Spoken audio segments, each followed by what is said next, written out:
لیکن کبھی ہمیں یہ سوچنا چاہیے کہ اس محبت کے تقاضے کیا ہیں. دیکھو انسانوں میں محبتوں کی مختلف قسمیں ہوتی ہیں. محبت انسان کو باپ سے بھی ہوتی ہے، ماں سے بھی ہوتی ہے، بیوی سے بھی ہوتی ہے، بچوں سے بھی ہوتی ہے، اپنی اولاد سے یا اور دوسرے بچوں سے وہ بھی ہوتی ہے، استاد سے بھی ہوتی ہے اور شیخ سے بھی ہوتی ہے اور دوستوں یاروں سے بھی ہوتی ہے. لیکن ہر محبت کے رنگ مختلف ہیں. بچوں سے محبت ہوتی ہے، اس کو آدمی گود میں اٹھا لیتا ہے، اسے پیار کرتا ہے. تو یہ محبت جس طرح وہ بچوں سے کر رہا ہے، وہ اگر باپ سے بھی کرنا شروع کر دے، اس کو اچھے خاصے بیٹھے ہوئے ہیں ان کو لے کے گود میں لے کے پیار کرنا شروع کر دے، یہ اس محبت کا تقاضا نہیں ہے. اس کی محبت کا تقاضا کچھ اور ہے. ماں سے محبت کرنا اور بیوی سے کرنا، بیوی سے محبت کرنے کے تقاضے کچھ اور ہیں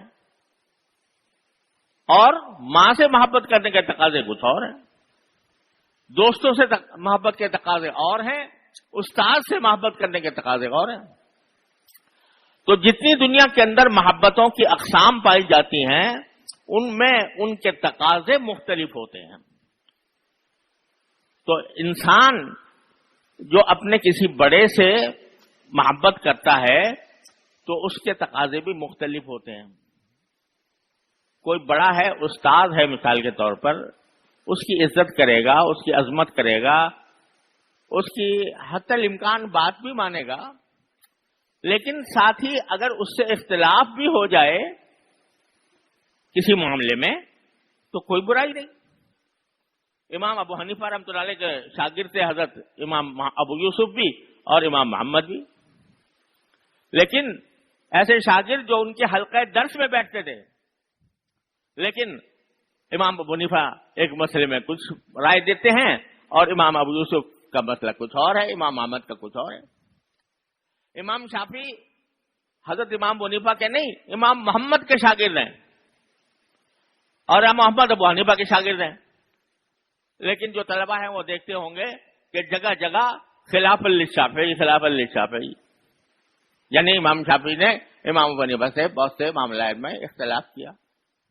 لیکن جب قبر پر گئے، حضرت امام ابو حنیفہ کے قبر پر گئے امام شافعی رحمۃ اللہ علیہ، تو اس وقت میں وہاں جانے کے بعد، ان کے پاس جانے کے بعد اپنا مسلک چھوڑ دیا. ایک جو نماز پڑھی اس میں اپنا مسلک چھوڑ دیا، امام ابو حنیفہ کے مسلک پر عمل کیا اور کہا کہ مجھے شرم آئی کہ میں اپنے استاد الاستاذ کے پاس رہ کر میں اس سے اپنے عمل میں مخالفت کروں. تو استاد کی عظمت کا، محبت کا تقاضا یہ ہے کہ اس کو اپنے آدمی اس کی تعظیم کرے، اس کے حتی الامکان کہنا بھی مانے. لیکن رائے کا اختلاف ہو سکتا ہے اور یہ کوئی معیوب بات نہیں ہے، ہوتا رہا ہے ہمیشہ. لیکن سرکار دو عالم صلی اللہ علیہ وسلم کی محبت وہ ایک استاد والی محبت نہیں، وہ ایک باپ والی نہیں، ماں والی نہیں، بیوی والی نہیں، اولاد والی نہیں، وہ ساری محبتوں کی سرتاج ہے. اور اس کا جو اصل محبت کا اصل تقاضا ہے وہ سرکار دو عالم صلی اللہ علیہ وسلم کی اتباع، آپ کے بتائے ہوئے راستے پر چلنا، یہ ہے اصل محبت کا تقاضا.